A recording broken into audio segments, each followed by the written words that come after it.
বাংলাদেশ খেলাফত মজলিসের কেন্দ্রীয় মহাসচিব মাওলানা জালালউদ্দিন আহমেদ মব জাস্টিসের জন্য অন্তর্বর্তীকালীন সরকারকে দায়ী করেছেন। তিনি বলেছেন, ফ্যাসিবাদের দোসরদের সরকার গ্রেপ্তার করতে পারে নাই, তাই জনগণ তাদের গ্রেপ্তার করে আইনের হাতে তুলে দিচ্ছে। সরকার যদি আওয়ামী লীগ দোসরদের গ্রেপ্তার করত তাহলে এই মব জাস্টিস তৈরি হতো না। এই জন্য সরকার দায়ী, প্রশাসনও দায়ী। শুক্রবার দুপুরে রাজধানীর বায়তুল মোকাররম মসজিদে জুমার পর বাংলাদেশ খেলাফত মজলিস আয়োজিত মুসলিম ভূখণ্ডে ইসরায়েলি আগ্রাসনের প্রতিবাদ সমাবেশে বক্তারা আরও বলেন, যদি কোনো দল ভারতকে তেল মেরে ক্ষমতায় আসতে চায় তাহলে বাংলাদেশের স্বাধীনতা বিপন্ন হবে। আজকে আমরা দেখছি ভারতকে তেল মেরে ক্ষমতায় আসতে চায় একটি দল। আমাদের পরিষ্কার বক্তব্য, ইসরায়েলকে যেভাবে ইরান শিক্ষা দিয়েছে আমরাও ভারতকে প্রয়োজনে তার চেয়েও জঘন্য শিক্ষা দিব।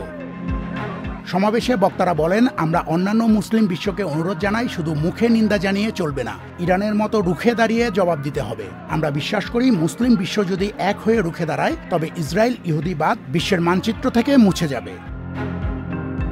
সমাবেশের পর বায়তুল মোকাররমের উত্তর গেট থেকে একটি বিক্ষোভ মিছিল বের করা হয়। Arefin Tanjib, channel I. Bundle থাকলে প্রতি সেনমানিতে টাকা বাঁচবে।